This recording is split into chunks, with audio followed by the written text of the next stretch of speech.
Hi നമസ്തേ, welcome to Mumbai Malayali YouTube channel. ആന ലോറിയിൽ കയറുന്നത് കണ്ടിട്ടുണ്ടോ? അതുപോലെ തന്നെ ആന നടന്നു പോകുമ്പോൾ ഒരാൾ, അതായത് കൂടെ നടക്കുന്ന പാപ്പാൻ ഉണ്ടെങ്കിൽ പോലും തീർച്ചയായിട്ടും ആനയുടെ കയ്യിൽ എന്തെങ്കിലും ഒരു തടിക്കഷ്ണം അതിൻ്റെ തുമ്പിക്കൈയിൽ ഉണ്ടായിരിക്കും. ഇതിൻ്റെ കാരണം അത് ആഹാരം കഴിക്കാനായി മാത്രമേ അത് താഴെ വെക്കാറുള്ളൂ. ഇപ്പോൾ നമ്മൾ കണ്ടുകൊണ്ടിരിക്കുന്ന കാഴ്ച അതാണ്. അത് തടിക്കഷ്ണം താഴെ വെച്ചു. സമീപത്തുള്ള വൃക്ഷത്തിൽ നിന്ന് ഇല പറിച്ച് തിന്നുവാണ്. ഇല പറിച്ച് തിന്നുക എന്ന് പറയുമ്പോൾ അതിൻ്റെ കമ്പോട് കൂടിയാണ് വരുന്നത്. നോക്കുക, നമ്മളൊക്കെ ചെയ്യുന്ന പോലെ തന്നെ അതിൻ്റെ പ്രത്യേകം ഇലയിൽ നിന്ന് ഊരി മാറ്റി ഇല മാത്രം ഭക്ഷിച്ചുകൊണ്ടിരിക്കുകയാണ് ചെയ്യുന്നത്. വളരെ വ്യക്തമാണ് ഇതിൻ്റെ ഈ വീഡിയോയിൽ നിന്ന്. അപ്പം നമ്മൾ പറയാൻ പോകുന്നത് കാണിക്കാൻ പോകുന്നത് ആന എങ്ങനെയാണ് ലോറിയിലേക്ക് കയറുന്നതെന്നുള്ളതാണ്. അതിനു മുമ്പേ തന്നെ ഒരു കാര്യം മനസ്സിലാക്കണം. എന്തുകൊണ്ടാണ് ആനയുടെ തുമ്പിക്കൈയിൽ തടിക്കഷ്ണം നമ്മൾ കൊടുക്കുന്നത്?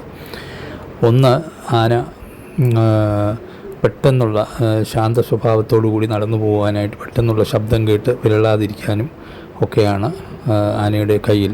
അതുപോലെ പിടിപ്പൊന്നെന്ന് പറയും. ആനയുടെ തുമ്പിക്കൈയിൽ എന്തെങ്കിലും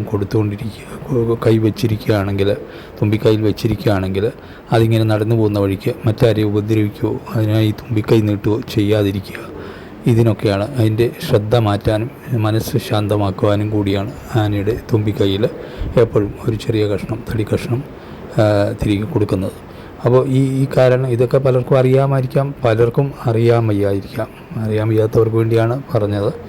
എന്തായാലും ഇത് ആനയെക്കുറിച്ച് അങ്ങനെ പല കാര്യങ്ങളും അറിയുവാനുണ്ട്. നമ്മൾ ആനയുടെ ചെവി ആട്ടി നിൽക്കുന്നത് എന്താണെന്ന് മുൻപിൽ നേരത്തെ ഒരു വീഡിയോയിൽ ഞാൻ പറഞ്ഞിട്ടുണ്ട്. അത് നടന്നു പോകുമ്പോൾ എപ്പോഴും അതിൻ്റെ ഊർജം നിലനിർത്തുന്ന, അല്ലെങ്കിൽ അതിൻ്റെ രക്തപ്രവാഹം കറക്റ്റായിട്ട് ശരീരത്തിലൂടെ ബ്ലഡ് സർക്കുലേഷൻ നടക്കുന്നത് അതിൻ്റെ തുമ്പിക്കൈ ആട്ടുമ്പോഴാണ്.